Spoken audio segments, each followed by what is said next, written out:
6 மாசம் பொறுமையா இருப்போம்னு சொன்னோம். ஆனா போற போக்க பார்த்தா 3 மாசமே இந்த ஆட்சி தாக்கு பிடிக்க முடியுமான்னு தெரியல அப்படின்னு முன்னாள் முதலமைச்சர் மு.க. ஸ்டாலின் அவர்கள் பேசினது தாவேகா தரப்பில் ஏகப்பட்ட கொந்தளிப்பை ஏற்படுத்திச்சு, எதிர்வினைகள் வந்துச்சுன்னு பார்த்தோம்.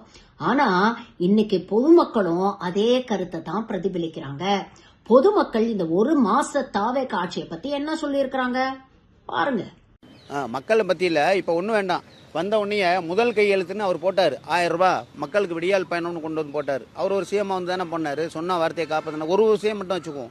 நீ வந்து 2500 ரூபா முதல்ல என்ன சொன்ன, ஆரம்பத்தில் கட்சி ஆரம்பிச்சோடனே இது இலவசமே வேண்டாம் இலவசம் வேண்டாம்னு போராட்டம் பண்ணியில்ல. உங்க கட்சிக்காரன் பூரா ஏறி மேலே எங்கேயும் மானத்துக்கும் பூமிக்கும் குடிச்சானா இல்லையா? இலவசம் அறிவிச்சது யாரு? 2000 1000 ரூபா கொடுத்தது 2500 ரூபா நான் கொடுத்துட்றேன்னு சொன்னீங்கல்ல, கொடுத்தியா? ஒரு கல்யாணம் நடந்தால் 1 பவுன் தங்கலாம், 1 பவுன் தாலி தர்றேன். நீ இன்னைக்கு வரைக்கும் 1 மாசமா எத்தனை பேர் கொடுத்துருக்குற?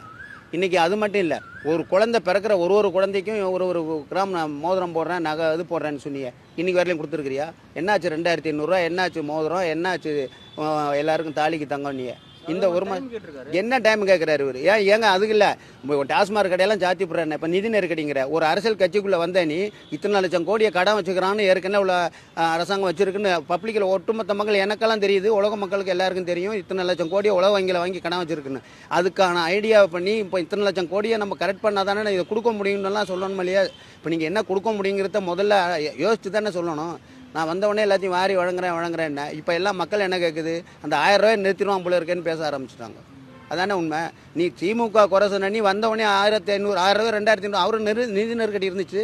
அதே திமுக ஆட்சியில் தான் கொரோனா வந்துச்சு. கொரோனாவில் என்ன கஷ்டப்பட்டாங்க, எவ்வளோ நிதி நெருக்கடி ஏடிஎம்கே வச்சுது. இவரு என்ன பண்ணிட்டு போனார்? செஞ்சாரா இல்லையா? வந்தவொடனே அதே வந்தவொடனே என்ன பண்ணார்? பொங்கலுக்கு 4000 கொடுத்த, கொரோனாவுக்கு 4000 ரூபா போட்டார், எல்லாம் போட்டார். இப்போ ஆட்சியை விட்டு போயில 5000 ரூபா போட்டார் 3 மாதம் காசு சேர்த்து. நீ வந்துட்டு ஏன் செய்யலை? அவ்வளோ நிதி நெருக்கடி செஞ்சுட்டு போகிறாங்க. நீ கவர்மெண்ட்டை ரன் பண்ண தெரியல தான் உண்மை. இது உனக்கு ரன் பண்ணவும் தெரியல, நிர்வாக திறமைங்கிறதே இல்லை, அதுதான் உண்மை. பொதுமக்களே ஆவேசமாயிட்டாங்க. இந்த ஆட்சி மேலே விரும்பினாங்களே தவிர இப்போ அது வழியிலே தெரிஞ்சு போயிடுச்சு. இந்த 1 மாதமே கம்ப்ளீட்டாக தெரிஞ்சு போயிடுச்சு. 6 மாதத்துக்குள்ளே ஆட்சி மாறும் நம்பிக்கை வச்சுருந்தாங்க. 5 மாதமோ 4 மாதமோ இல்லை 3 மாதம் கூட தாக்கு பிடிக்குமான்றது சந்தேகம். 3 மாதம் தாக்கு பிடிக்கிறது சந்தேகம். 1 மாதத்தில் எவ்வளோ குற்றங்கள் நாங்கள் பார்த்துருக்கோம் செய்தியில், பல செய்தியில்.